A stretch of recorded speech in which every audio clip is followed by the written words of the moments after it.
if you're really passionate about a topic and you don't care if other people read it and you just want like an avenue for your creativity, it's an amazing reason to write a newsletter. Chances are, if you're that passionate about what you're doing, you're going to build some really good content and build an awesome community around it. It might be slow, but that type of person doesn't necessarily care about the opportunity to monetize. Obviously, I'm in the monetization of newsletter business. The other good reason to build a newsletter is because you can monetize it really quickly. Hello and welcome to another episode of the Lewis and Kyle Show, where you get to see behind the scenes conversations with awesome thought leaders in a variety of subjects and investors and entrepreneurs in a whole range of industries. Today, we have Jacob Schonberger on the podcast. He's the co-founder at Swapstack, which is a marketplace connecting publishers with advertisers for primarily newsletters. They also offer tools to help connect newsletter writers with additional opportunities to monetize early, often, and in the best way possible. We discuss today with Jake. I say we, I believe it was just me in this conversation. Kyle was missing in action, which happens sometimes. We'll forgive him. The conversation, as I was getting derailed, covers Jake's career at Facebook in the New York office. I don't know if I've ever talked to anyone who worked at Facebook in the New York office before. He was there for a while during some interesting points in company history. I think I'm forgetting the numbers offhand, but he said something like, when he was there were like 10 people. And then when he left, it was like 10,000. I'm exaggerating, but it was a big change. We discuss taking a professional pause to get a graduate degree in product design from Harvard, which is pretty cool. We also discuss Jake's personal publication, the Pre-Money List, a newsletter that helps connect startups with investors and vice versa. We'll get into all this and, as always, a lot more in this conversation. I'm going to do a quick word about our sponsor. I'm not going to do it right now. I recorded the soundbite a couple weeks ago. That's how it goes. And then I'll switch to the episode. Enjoy. Thanks for listening. This episode is brought to you by our friends at VASA, the virtual assistant staffing agency. We hired our first virtual assistants from VASA to assist with our operations running the show back in June. But VASA is not just for podcast editors. If you need some extra hands to free up your time, let VASA help you with hiring for administrative, technical, and creative work. That's graphic design, cold callers, social media managers, sales reps, video editors, admin assistants, and more. Free up your time to focus on your highest impact work and learn more about VASA at vastaffing.agency or by clicking the link in the show notes to schedule a free strategy session with their team. Alrighty, back to the show. Jake, welcome to the podcast. I'm excited to be chatting today. Yeah, thanks for having me. Pumped to be here. Yes, definitely. So I want to ask you, we're chatting beforehand about a bunch of random stuff, and sounds like, you got a lot of business interests. You're investing in startups because that's kind of the content you create. You have a platform for other people to, enhance their creative businesses, you could call it, from not a business perspective, but just as a consumer of interesting podcasts, interesting media, kind of like interesting experiments. What are some of the, I guess you could say, favorite essay or favorite publication? Not because they're just killing it in this interesting way, but just as a pure consumer, whether on your platform, who's just writing stuff that you're just every week or however often it comes out, that's a stop what you're doing and open it, not a save it to read it later or something. Just stop what you're doing, read it right now. Yeah, my answer is not going to be that exciting. When I started Swapstack, I was reading a ton of newsletters and honestly just got overloaded. So now I read maybe 5 or so, and they're mainstays like Ben Thompson. I signed up for his daily, the OG. And then one thing that I learned, or kind of a genre that I found when I started Swapstack, was the concept of good news newsletters. And these are literally newsletters that are written not about puppies and cute things, just about news that is, and not about like miracles, just news that makes you feel good, news that makes you recognize, hey, there's actually good things going on in the world that can help complement all of the real world kind of negativity that you would find in mainstream news. So there's one called One Good Thing, the Good Newsletter. So I'll dabble in those. And then I love NPR and BBC. And so my morning walks with my dog, I'll listen to BBC World Service. I've memorized the intro and I repeat that to my dog. And then I'll listen to still Tim Ferriss and a couple of the kind of big podcasters. But yeah, honestly, nothing too exciting. For a while, I was trying to dabble into a ton of different genres and it just became too much. I think for an average consumer, people probably consume, honestly, more newsletters than I do. I'm just talking to newsletter writers, reading newsletter snippets all day, and I can't do it. Yeah. What do you think? And again, this is we were talking earlier about like people transitioning from finance to crypto. And again, it's like, I can't speak on behalf of an entire industry. And I'm kind of going to ask you now to speak on behalf of, I don't know, all consumers or something. Yeah. But tough position. But like, where do you see this going? You know what I mean? In terms of like media, I think in one perspective, right, I have this like view of the world and trends, and it kind of applies to like media, it applies to religion. It's just kind of like something's introduced, and then there's just kind of some people stay on the main branch, then some people kind of branch, then some people branch off the other branch, right? There's like people who are like, if you use Judaism, for example, there's like still people who kind of live like a by the book, same sort of daily life experience as the people 2000 years ago. And then there's the people who branched off and loosened up some of the rules. And there's the people who branched off and loosened up so much more and more. And then there's people who are just like culturally Jewish. And I think, the same is true. Like there's some people who don't even know like the online content sphere exists, right? They just like, they write books and their life as an author is no different. And there are people who read books and their life as a consumer is no different than people 150 years ago. It's like you read books and you read the newspaper. I think that's kind of trend will always continue of like some people just stick with the thing and then other people keep branching and branching and branching. But like, do you think we're kind of converging on like a point of like, it's just becoming too much? Like do you see like everyone having a newsletter in the future? Do you see like Twitter kind of already serving that in a micro purpose, and newsletters are just like, there's a healthy amount of people who just are the people who like to think in terms of essays, but would never like write a book? Like where do you see kind of individual content creation and consumption going? And we don't have to like get into podcasts to complicate that, or like TV, just like the written word. Where do you see like written content going from both perspectives? Yeah, interesting. I think from both perspectives, I'll try to answer the question in one. And I haven't thought about this particular aspect of the question, so it might be a riff a little bit. But if you look at the mediums of consumption and creation over the last, say, 5-10 years, 10 years ago, there weren't that many. Maybe there was email, there's blogs, books, magazines, and then like some digital version of a magazine and a newspaper and whatnot. Fast forward to today, there's dozens of different mediums that you can go and consume content on. And I think we're kind of in like that adolescent period of really figuring out what is the right content for the right medium. And there's definitely some version of content to medium alignment. And maybe that means like personal finance content can work really well on TikTok, newsletters, and in books, just 3 random ones.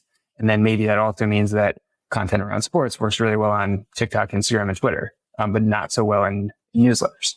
I think what's going to happen, or what's happening right now, is that there's so much opportunity to create a platform and get your voice out there. And as a creator, it feels like, hey, I have a affinity towards sports and I like to write. I'm going to try a newsletter, or maybe I'll try Twitter, or maybe I'll try like a micro newsletter or a blog. And ultimately, the folks that are reading it and consuming it the most on the right medium will kind of like gear that creator towards, or that like bundle of creators towards, hey, this type of content is best served on this medium.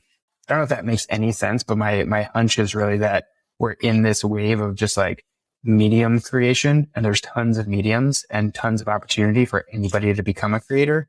And it also means that consumers have a lot of opportunity, but also have a lot of work to do to figure out what is the right type of content I want to consume, and where do I want to consume it, and what kind of medium do I want to consume it through. I think that also bundles in podcasts, TikToks, Instagrams, and like feed-based kind of mediums. I think it'll just take a while to figure out how do people want to consume content and what content is right for what mediums. Yeah, I think that's a pretty measured take. I think certain things just, again, definitely benefit, right? You're not going to be able to tell a deep story and develop characters over tweets. So no one's like trying to publish. I mean, maybe people are, I don't know, but at least it hasn't reached me that someone's like found a compelling way to put long form fiction via Twitter or via Substack. Maybe there is, I don't know. But whereas something like, if you're just trying to keep track of like scores or like players or fantasy football, right? You're just like doing research, then being up to speed and kind of like trading or like investing, like using short-term signals. So that's interesting. I guess my question is, do you have like an optimism for people to find and be reflective enough to like choose things deliberately that lead to like content creation being net positive? I just think a lot of people, and myself included, fall into patterns just kind of by default or by accident.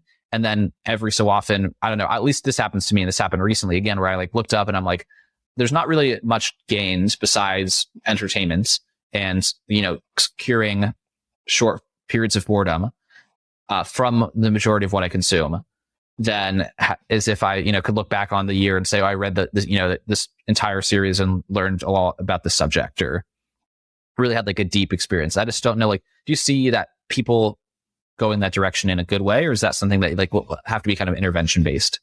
The question there is do you see like, is that a question around like short form content? Like, is short form content an avenue towards like healthy consumption patterns, or? Yes. Like, do you think we're trending towards people, like, do you think things are going to get better before they get worse, or if that made sense? Or do you think like we're kind of trending towards everyone just continuing to become oversubscribed and fragmented, and it'll just be people like me, just like only after a period of like, oh, I spent this really long period of time consuming things of little lasting value, and then kind of just choosing personally to make a change, than not really having any like cascade? Yeah. I imagine there's going to be kind of a wave of people that have a realization that you had, that like, hey, I'm consuming a lot of this content. Maybe I'm consuming a lot of threads on Twitter, and it feels like I'm reading like deep reads, but I'm not. And then I think it's going to be slow, but there's going to be a wave of people that kind of just grow up in a place or grow up in like a mental space where they don't want to be hit with like quick snippets all the time. And they just want to really understand, what is this person talking about, or what is this topic, and how do I learn more about it? That type of stuff, I think. Actually, I don't know. I was about to say it's driven by the consumer, but like the TikTok algorithm, if you read about the TikTok algorithm, it's so powerful, and it's like 10 times more powerful than the Instagram or Facebook algorithms. And understanding what people want, it just draws people into these loops of just like consuming more content. So yeah, I don't know. I realize that's a non-answer, but I think if I were to choose, is it going to get worse before it gets better, or better before it gets worse? Probably worse before it gets better. Yeah. Yeah. What led you to becoming a business person, like in kind of building your career and hobbies around this creative ecosystem? Yeah. I mean, the newsletter thing is honestly very new to me. I'll give like a quick history of my background, if that's okay, but you don't even have to rush it. And we got time. Oh, cool. Okay. Well, I don't want to talk too much about it because but no, I studied product design in undergrad. And while I was growing up, my dad's an entrepreneur. His dad's an entrepreneur in a very different way. He's in real estate, but he was always running his own businesses, and grandpa was actually in advertising, but very different generation. They were like, his generation was always doing a ton of stuff. But he always worked for himself. And as I grew up, my dad always instilled in me that something along the lines of, you have to make money and not get paid. And the concept there was that if you get paid, somebody can take it away from you. But if you make your own money, then it's all on you. And a lot of the ways that we grew up and the types of work and types of jobs and careers we were thinking about were kind of like, I looked at him for advice. So I was kind of aligned in that direction. Ended up studying product design and business in undergrad, went to RPI, Rensselaer Polytech. The long story there is that I transferred 3 times because I had no idea what I wanted to do, but I landed at RPI. Started a company out of undergrad. It's called Pay With Me. It was a peer-to-peer payments platform. We were basically trying to build a social motivation tool to ensure that if you had to organize a group event with friends, our platform basically made it easier for that organizer to get paid back. And at that time, there was no Venmo, and PayPal kind of sucked. And I had too many situations where, I organized a dinner or a night out, and I had to do all the work of organizing that event and also be the jerk afterwards and asking my friends for money. And I was just like, that's ridiculous. But worked on the startup then, worked on that for about 2 years. Honestly, I was just super young. It was myself and 4 friends from undergrad. We had a platform. It was great. We won a competition and we transferred did a couple thousand transactions. Ultimately shut that down. Did a short stint at Boeing doing technology research, and then went to Facebook. Ended up there for about 5 years. And then I was there from 2013 to 18. So the company wasn't small. It was about 4,000 people when I joined, 30,000 when I left. Crazy. And I was always in the New York office. So I did see like a small office turn into a big like corporate office. And a couple years in, the company, rightfully so, just became very process driven, very organized, and it was just less fun. And everything that I had learned about like startup life or like making your own money started to get whittled away. Most of that time I was in a sales org. And so that did feel entrepreneurial. Kind of just we're given a quota, given some resources, and we're told like, go make it work.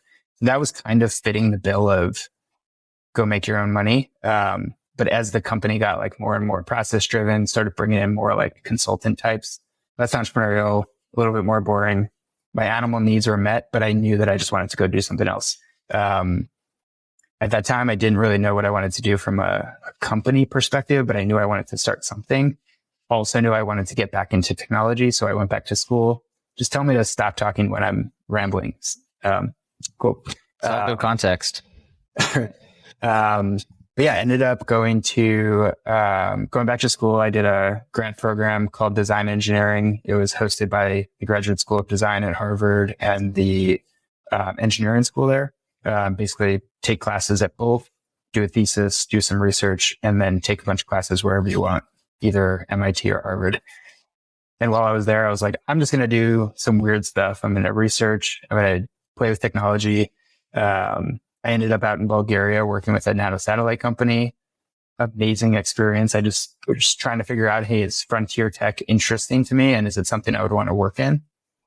The company was called Endurosat. The quick snippet of what I ended up working on there was Endurosat they manufacture nanosatellites. So really small, like 1U to 6U satellites and all the components. They build them from ground up and sell them to research institutions. And when I got there, they were trying to figure out they recognized, hey, we're at like the bottom of the tech stack. We're at like the manufacturing level and we want to get to like data and services and have higher margins and just be able to also kind of, edge into the Western market. They were selling a lot to European markets and Asian markets. We ended up building this business called the Shared Satellite Service, which is still running. Basically what we were doing, we were recognizing that Space 2.0 opened up this entire ecosystem around access to low Earth orbit, which meant there was tons of companies building new solar panels, new systems, new like propulsion systems, new like components that you would add to a satellite or put on a satellite to do whatever research or to communicate with Earth. But those startups, they needed to prove, this is like the biggest chicken and the egg that I've ever experienced. Those startups needed to prove that they could work in space, that their components could work in space before they could make any sales, before they could go to any other company and say like, hey, put this on your satellite. They would be like, does it work in space? They're like, I don't know. It hasn't been there. But because Endurosat was kind of building soup to nuts satellites and they were testing their own satellites, we basically just said, let's build a bigger satellite than we normally would. And let's sell some of that space to these startups that are trying to prove that they could work in space. We call it the Shared Satellite Service, basically just renting space. The same business model essentially that SpaceX and Rocket Labs use when they're going to space. Sorry, that was a big tangent. Space is sexy. It's really fun. Space is cool. Space is cool. Came back to Earth, second year of grad school, started the pre-money list. I was doing some venture scouting while I was in grad school because there's a lot of really cool companies up in Boston. And venture scouting was really fun, but I actually found it to be extremely inefficient for the founders. The process, I would basically interview a couple of founders a week, send those interviews over to the two funds I was working with. And if the funds were interested, I would set up an interview. More than not, the fund alignment to that company wasn't there. And so I'd have to tell the company like, sorry, I'll try again in a couple months. And I realized I was doing all this work and I knew a lot of people that were like either in the venture world or interested in it. So I started a newsletter because I figured, hey, that's a better way to distribute these companies, this research that I'm doing and these companies that I'm finding to people that are also in that same industry and maybe want to have a conversation, maybe want to invest or at least could collaborate in some way. Started the newsletter, pandemic hit, graduated the master's program into the pandemic. And so I just like kept working on the newsletter. Ended up joining On Deck, the founder fellowship at On Deck, and met my now co-founder who had a very similar path. He was at Amazon as a PM, quit, started a newsletter, pandemic hit, kept working on the newsletter and joined On Deck. And to like actually answer your question, when I started that newsletter and when I had finished up school, pandemic just seemed like a really interesting time to start a business. And I just said, yeah, let's poke around. Let's not take a job and let's just see if there's any opportunities here. And the newsletter created opportunities to meet a lot of founders. Also ended up meeting a lot of other writers. One of those writers was so my co-founder, Jake, had worked with Packy McCormick a bit on one of his pieces. And then we kind of watched as he started selling his sponsorships for, say, $2,000, $4,000 up. For not boring. For not boring. Yeah. Now, yeah. I don't even know Come with your coffee. Shout out, come with your coffee. Haven't tried it yet, but it's been advertised in my brain lots of times. Yeah. And it was just fascinating watching him. Like we sold for Swapstack, we sold one sponsorship to him. And then he just took off and he doesn't need, he has tons of inbound, but we were meeting a ton of other newsletter writers that were watching his rise to fame. And they were just saying like, why can't I sell my sponsorship slots for that much money? Why can't I be the next Packy McCormick? And there was hundreds of these writers that are really talented. They just don't have the business background. They don't have like the same kind of growth methodology as Packy. And there can't be 100 different Packies, but tons of people can make a good clip on their newsletters. And we just started hearing that same story over and over again and ultimately figured, hey, there's a cool business here. Could be really fun. We write our own newsletters anyway, so let's just try it, see what happens. That's a really long answer. The short answer is I knew I wanted to start a company again, graduated into the pandemic, and it just felt like the right time. The only hole I feel like I missed in the story was how you became a venture scout. Oh, yeah. Everything else was pretty sequenced nicely. Yeah. I had done an internship at a VC firm in undergrad at some point. So, and that was interesting. I just felt like I was too young. I didn't have enough experience. I didn't understand companies in a way where I was actually intrigued by the work, but I learned enough there where I was like, hey, I want to go back and do that again at some point. And then honestly, I just applied to a bunch of programs while I was in grad school and kind of leaned on the ability to say like, hey, I have this ex-Facebook network. Now I have this Harvard network. I'd love True. And you're in person in Boston in like a pre-COVID era. Yeah, exactly. And so I kind of sold in access to those networks. And I think that's what got me through the door.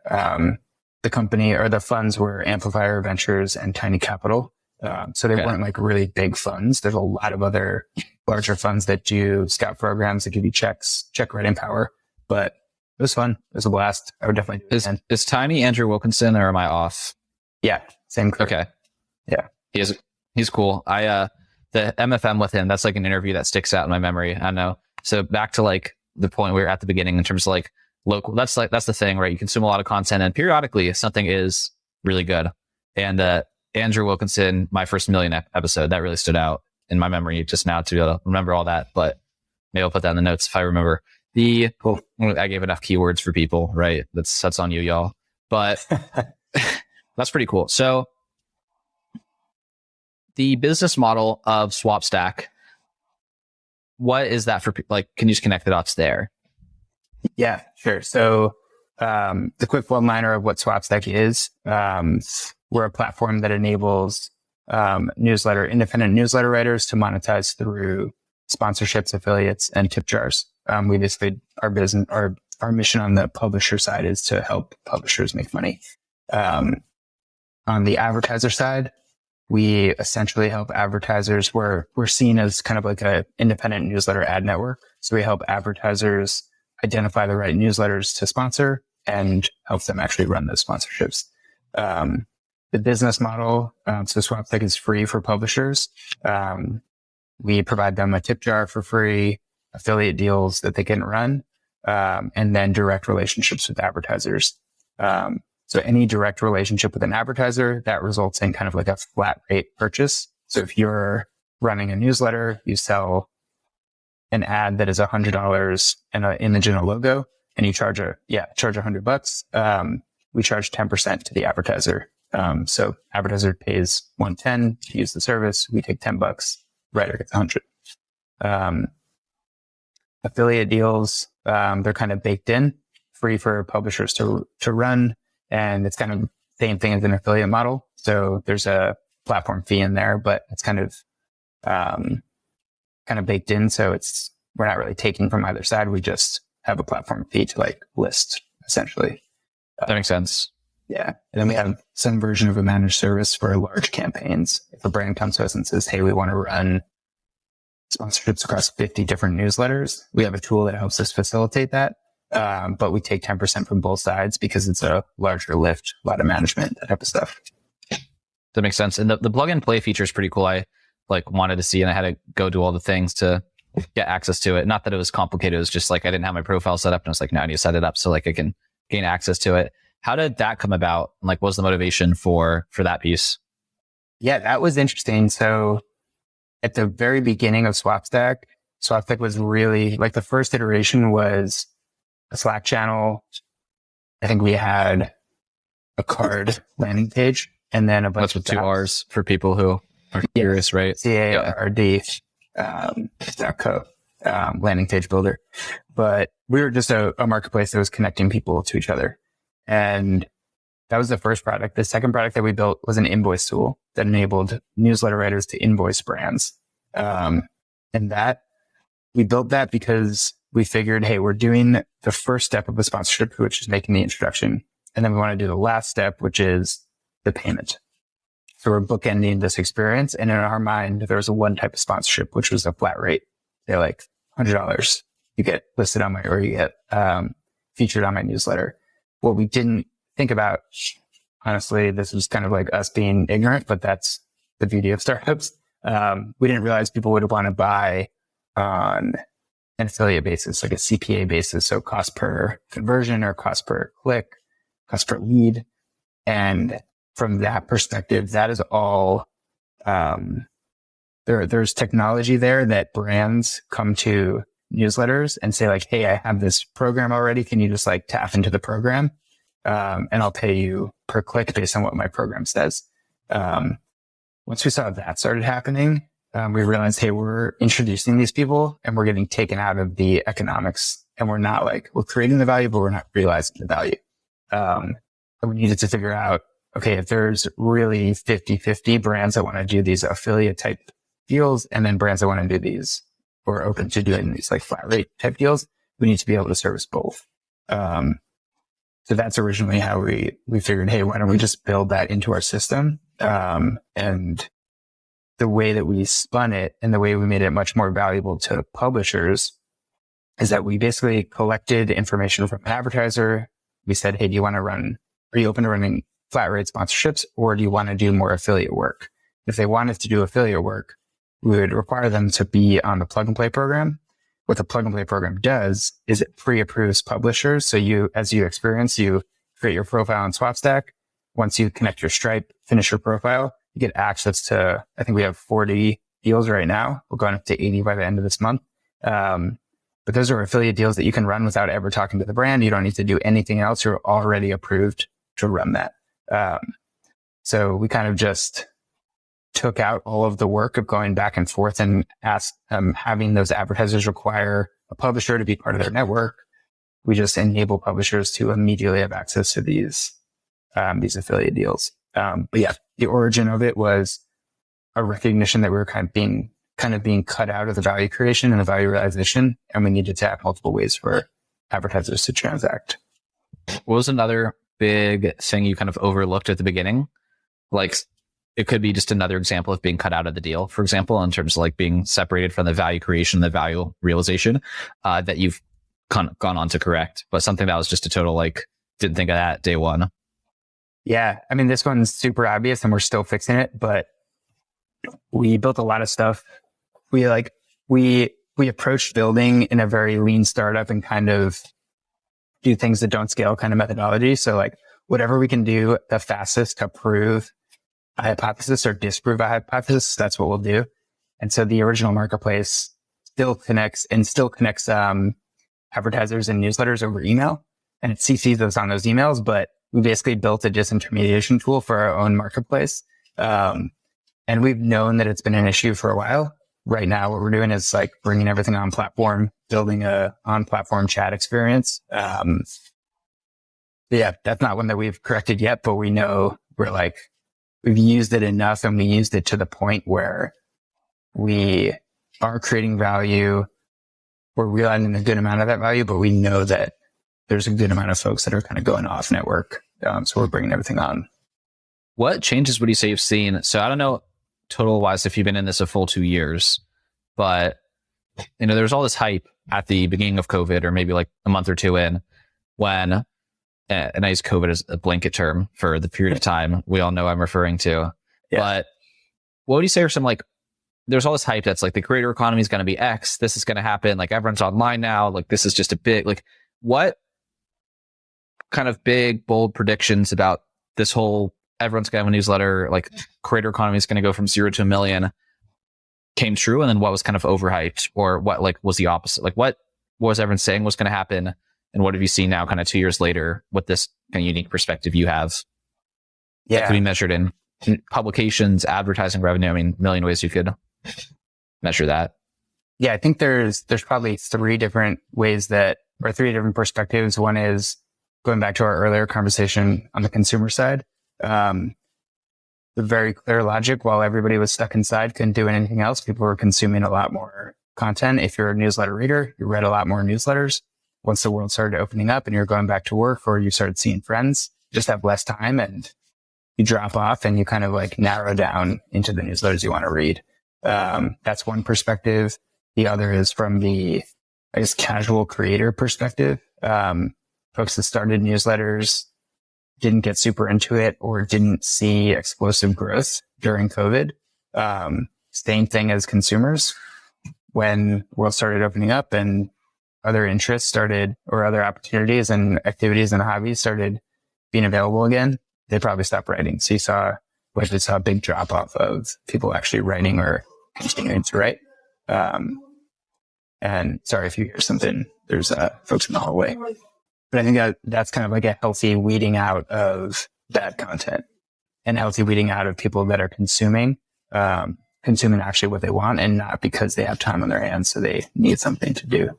And then the third perspective, so that first was consuming, or consumers, creation, and then monetization in general. I think we saw with like what happened with Substack, their revenues were not as impressive as everybody thought they would be. And that's directly related to how much money the creators on Swapstack are making. There is 100% a limited amount of people that can make a full living off of creating a newsletter, or just creating a newsletter. I think we will definitely see more and more people who kind of left the Atlantic to be on their own go back to the Atlantic. We're already seeing that. And the people that really want to be creators, that love the lifestyle, they're going to have to be multi-channel creators or multimedia creators. Kind of like your approach, you have a newsletter, podcast, you can monetize each of those channels, but if you're not big in either place, you're not going to make a living. So I don't think any of those three perspectives are like really interesting or really new, but it's definitely what we saw. And I think it's healthy. Somewhat related to the hype curve. Like, there's going to be a hype of newsletters. Substack is really exciting. When I started my newsletter, it's a really interesting dopamine hit when you get notifications that you have a new reader. And that's fun. But once your external motivation goes away, or once there's like other stuff that's vying for your time, if you're not super dedicated to writing a newsletter, or if you're not like a really good writer or seeing really good growth, you're going to go do something else. And that's fine. Yeah. That gives me two questions. And you can ask one, then ask me for the second one again. You forget. But first one would be who, what's today? September 7th, 2022. That'll let everyone know exactly how long it takes me to go from taking this and publishing it. But on September 7th, 2022, what is a good reason to start a newsletter, and what is not a good reason to start a newsletter? And then I want to circle back to like what you've learned about growth, because that's something you talked about as well. Like from observing all these people, like what are the common patterns of newsletters that grew and newsletters that never really enjoy the dopamine? of the notification bell. Yeah. Good reasons to start a newsletter. I guess there's a couple. I'll just ramble off whatever I have in my head. But if you're really passionate about a topic and you don't care if other people read it and you just want like an avenue for your creativity, it's an amazing reason to write a newsletter. Chances are, if you're that passionate about what you're doing, you're going to build some really good content and build an awesome community around it. It might be slow, but that type of person doesn't necessarily care about the opportunity to monetize. Obviously, I'm in the monetization of newsletter business. The other good reason to build a newsletter is because you can monetize it really quickly. If you do we see a lot of folks that have a podcast or a blog where they run a community that start newsletters as like secondary mediums or a second medium for those existing platforms or communities that they have. Really good reason to start a newsletter is to complement what you're already doing. That kind of encompasses a bunch of reasons, but if you're already creating content, if you're already creating knowledge in general, and you just want to share it with people, a newsletter is an amazing avenue to do that, especially if you're already creating that content or already creating that, the knowledge. If you want a second revenue stream, if you want to like dabble in the creator landscape and see like, hey, can I actually build a lifestyle through something that I'm writing, and you have an idea, just go for it. I honestly don't know if there's a bad reason to start a newsletter. I would say there's bad reasons to continue writing a newsletter. If you keep writing because you just think you should, honestly, I don't know if this is a really good answer, but yeah, I'll probably have to come back to that one on what's a bad reason to start a newsletter. Yeah, I'll skip that one for now. You gotta be ready for the devil's advocate against the core of your existence right now. But I do like the healthy pauses can be good and renew, right? Especially if you aren't dependent on it. It's like just take a break and kind of like, people don't unsubscribe because you stop publishing. No, definitely not. Sometimes open rates don't suffer. Usually the same. I don't know. I've taken long gaps. I had a period of obviously I don't think I've enough subscribers to have a scientifically valid data set to say these things, but things were pretty much the same in terms of engagement when I sent them out every week versus when they're periodic. And there's a million things you can analyze both ways. Yeah. There's interesting about like our business does depend on people becoming like very consistent writers. The reason I'm not saying like everybody should start a newsletter is because the core of our business is really driven by people who have been writing for say like 6 months to a year, who have say 15,000 subscribers and up. That is where like the core, most of our GMV comes from. And so our business is really fueled by that kind of group of newsletter writers. Our emotional drive actually comes from that long tail. So we work with a lot of publishers that just started a couple months ago and only have say like a couple hundred to a couple thousand subscribers. Personally, my newsletter only has a couple thousand subscribers, so it's not big either. But we help a lot of those writers make their first dollars on the internet. And that's just freaking amazing. We get notes from people saying, I'll share with a couple with you after the call, but we get notes from people saying like, hey, you guys just helped me make my first dollar from my writing. Or like, this is the first time a creative pursuit has like enabled me to just make money. And that's not driving our business, but it is driving like our emotional desire to keep going because it's really cool. And maybe in a year, that person is the next Becky McCormick, or they're like able to quit their job and do something else, or like start whatever business they wanted to before.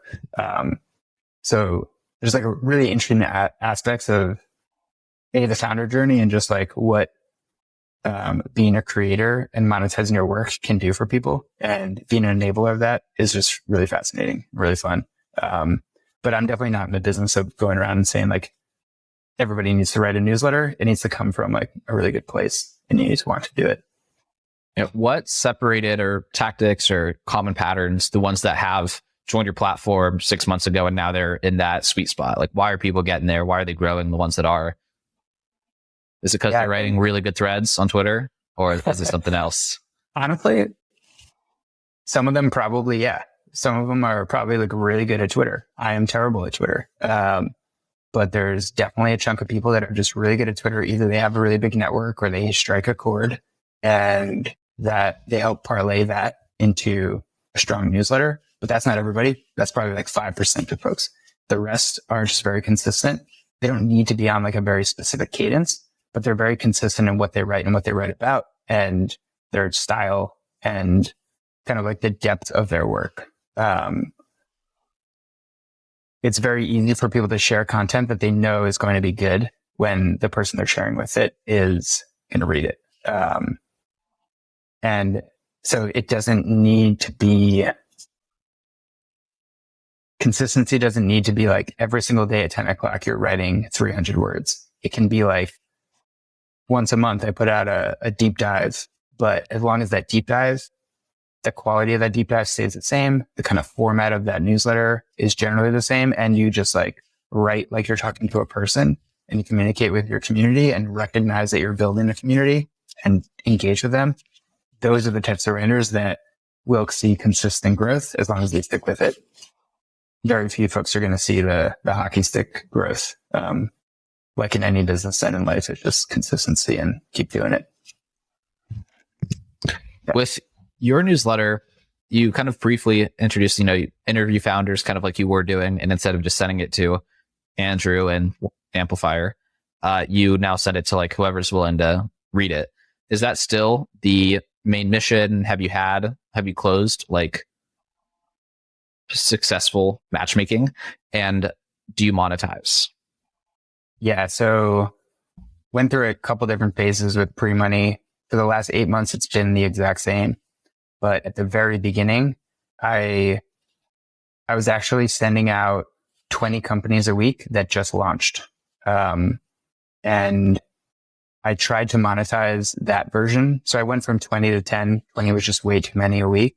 The way I was monetizing that version was, well, I guess the general goal was always, let's help founders that either just launched or are about to raise, just get more exposure in general. So that first iteration, when I was featuring 20, then 10 companies a week, the purpose was just be a complement to a product on launch, and get these companies in front of more eyeballs that are maybe like more pointed. I tried to monetize that through Substack. I think I made it $100 a month, and the premium version of pre-money at that time was you get all the companies and you get another email, or you get a link to an Airtable that had the contact information for those companies. And so if you're an investor, you're reading pre-money, you wanted to reach out to these companies, I give you the contact info.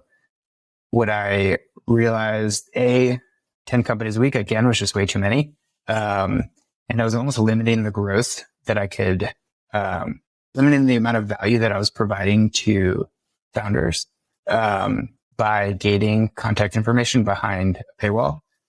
Because I was getting a bunch of people emailing me saying, hey, this company is cool. How do I get in contact with them? And I would say, like, you have to pay for it. And then I'm just not doing the founder any favors. So that, in combination with 10 companies just taking too much time, I kind of took a step back and recognized, hey, these founders that I'm talking to, they really do have an issue where first-time founders, early stage founders raising their first money, they just need more conversations with investors. So I chunked it down to 2 companies a week. Now it's 2 companies about every other week. And I made the format very simple. So it's all bulleted. I don't write anything. I'll do an intro. That's about it. But I'll write, what is the company? Who's the founder? What is the one-liner about the company? What's the longer description? What are their traction indicators, and what are they raising, and who's raised or who's invested? And then I have a button that just allows anybody who's reading the newsletter to request an introduction, and I make an immediate introduction. Once I started doing that, I saw more and more companies applying to be part of Free Money. And I saw a bunch of investors actually requesting introductions. And I don't do a great job because it's really difficult to like close the loop on, hey, did this fund or did this company end up going and raising more money after I made the introductions, or did this introduction result in investment? I don't track every single one, but I know that there's been a handful of introductions that have resulted in a fund leading around or like a 7-figure investment. And that has been extremely cool. And now what I've been doing is when those types of things happen, I have a little no code stack set up so I can see like what all the introductions, who are the founders that are receiving introductions, what investors are interested in, what kind of companies. I reach out to most of those investors, but I also work with a couple syndicates. And when I see a specific company getting a lot of interest from certain types of investors, I'll introduce that founder to a syndicate, and they'll raise part of an allocation, part of their round.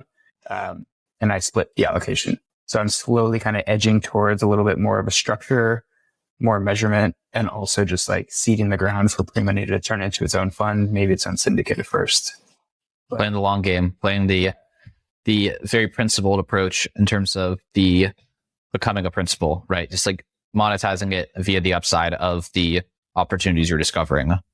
Yeah, it's long term. I'm sure if I had stuck with like the $100 a month model, I could get a couple more folks to convert, but I'd rather be able to raise a fund and have something really interesting and like work with a couple of really interesting companies from an investor perspective than make $1,000 a month. That makes sense. The question, it's a softball. This is kind of the free shout out for interesting company, TBD, has not raised yet, that you've just uncovered and the world is not appreciating as much as you're appreciating it.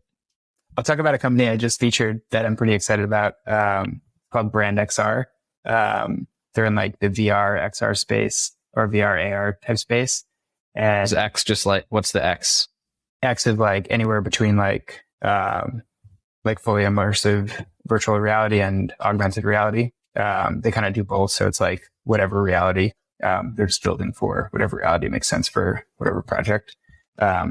What they were originally doing was they were helping companies kind of build virtual experiences for their employees. And they ultimately turned into a platform that is more of a SaaS product. And it helps companies, again, create AR and VR experiences for new employees, for their customers, for like new customers to learn how to use their products, that type of thing. Just a really fascinating application of AR and VR. And one of the syndicates that I work with is an ex-Facebook syndicate. And there's a lot of people there that are interested in metaverse in general. And their metrics are really good. They have about 500K in MRR or ARR. And they're raising their pre-seed right now. They're just moving really quickly. And I think those are one of the companies that we'll see, hey, like AR, VR was in the trough of disillusionment for a while. It's slowly coming out of it. And now we're going to see like, this is the fruits of, or this is like where the technology can really have an impact outside of like gaming, pornography, video, etc. It's like a real world application. Yeah, that's definitely one company to check out. Just really fun. Not the most exciting company in the world, but just one of those. Yes, is that B2B? That's B2B. It's just taking cool technology and figuring out like, okay, how does this cool new technology that was kind of really invented 30 years ago, how is it actually going to work and how is it going to impact enterprises in a large scale now? It's awesome. You have one more shout out you want to give, or are you satisfied? I'm going to shout out Voyage Foods. Okay.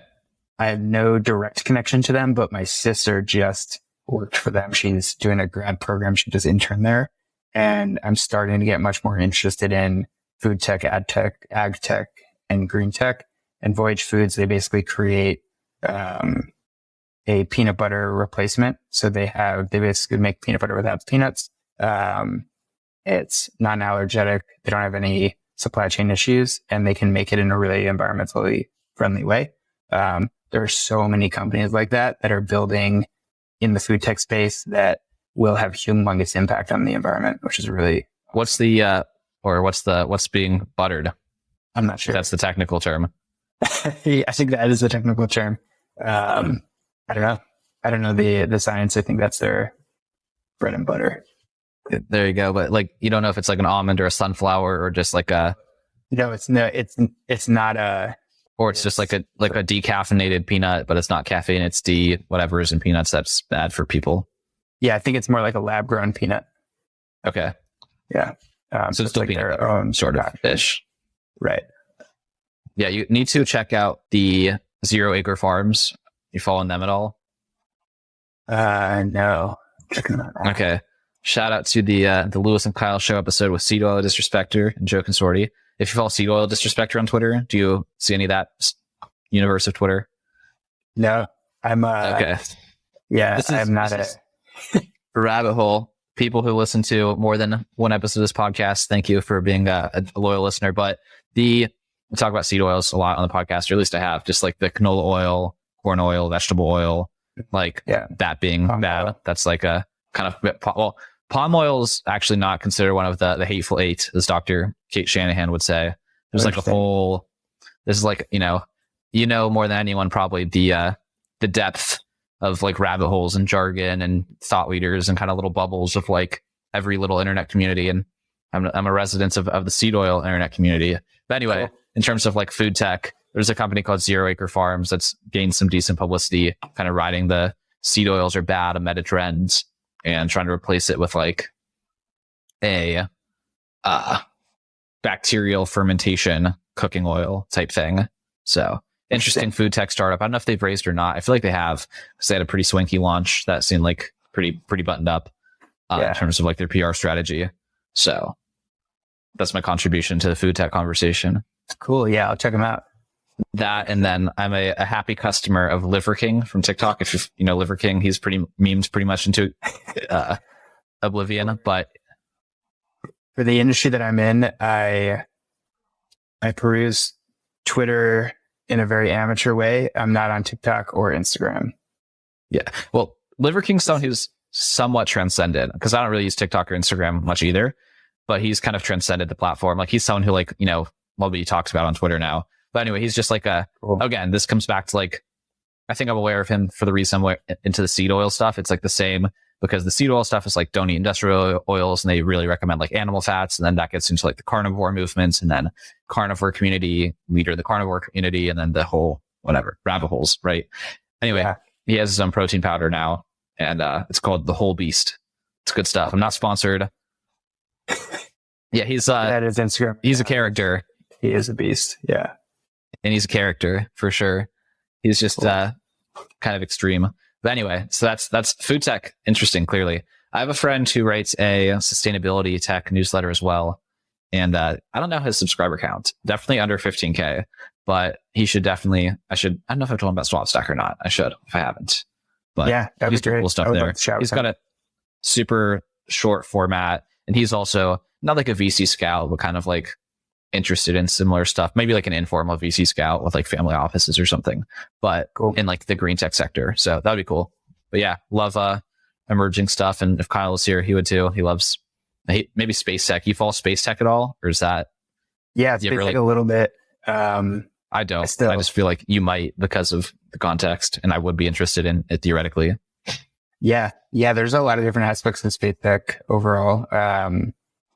It's definitely, I think, an area that I would like to get back into after we sell Swapstack or do whatever we do with Swapstack. I think a lot of people question kind of like, why are we working in space, and what kind of value does it create if there's so many issues on Earth? Like the $1 billion space race was not a good look for the space tech industry.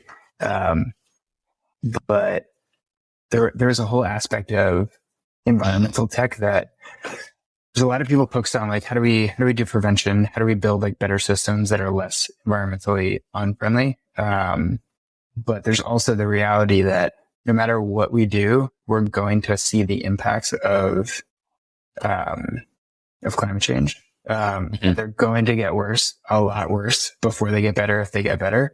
And there's a whole industry of companies that need to build for prevention or adaptation. And part of that is just better understanding of weather patterns. And that's where space tech comes in. And things like Starlink or better access, kind of like what Endurosat does, better access to low Earth orbit. So you can have like mesh networks that are a little bit closer to Earth, have better like faster resolution or faster relaying of information at higher resolutions to the ground. So, like, hey, there's like a really big superstorm coming and it's going to hit tomorrow. And if that's going to start happening every couple of months, we need to know that fast. And that's where space tech could be really interesting. if we don't create a space where there's too much space junk and we just are stuck on Earth. I forget what the term is for that, but the glass ceiling, or is that something else? That sounds right. I think the glass ceiling is probably more on Earth, at least salary issue. No, yeah, that's the wage gap, but as poor attempt at a joke, but it's similar. It's the idea of like, you can't go because there's something blocking the path. Is that like the space junk? It's like you can't escape if there's stuff. Yeah. Except you're not going to hit like a piece of glass. You're just going to get like ripped apart by a bunch of like small things traveling it. Mm-hmm. Speaking of like, So more of like an electric fence kind of. Yes. That's a perfect example. Like a really strong electric fence. Interesting. Or like a bar. Yeah. Anyway, getting carried up in analogies here, but clearly there's some interesting things on the horizon, both if you're a generally interested person in startups, investing, etc., technology, or if you are an advertiser or publisher. Where should people start for any of those things? I think your Twitter links everything, but there's also domains and whatever. Yeah. Swapstack's at swapstack.co. Pre-money is premoney.xyz. I think my Twitter is Schonberger Jake or Jake Schonberger. You'll find me either way. I'll take care of that one. I don't know if I'll promise to find the My First Million episode for people, but I do at least find the handles of the major socials. Perfect. Cool. Yeah, either of those two. Reach out to me directly if you want to talk to. Always open. That wraps up this conversation with Jake from Swapstack.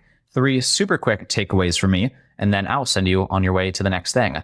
First one, as frequently mentioned, Joe Wiebe. He was a guest on this podcast. I believe it was episode 69. Don't ask me why that's memorable. Anyway, one of Joe's favorite sayings, Joe's kind of his nickname is the doorman, right? He's called the doorman. And that's because he has this philosophy of 1,000 doors, which is really interesting about, how the life you want and an unconventional path is like 1,000 doors away and you just have to go through different rooms and meet different people. But the driving metaphor for that is that the best way to open doors for yourself is to open doors for others. And I think that's really cool with what Jake is doing, that really describes what Jake is doing quite well in terms of his personal publication, right? Helping investors find startups, helping startups find investors, and then helping newsletter writers find publications, and then helping advertisers find distribution. So he's opening all these doors for himself by opening doors for those other people. Pretty cool. Second takeaway is Jake's got a lot of pivots in the story. He's very not afraid to change based on what's working and what's not working. Swapstack is quite different from what it originally started out as.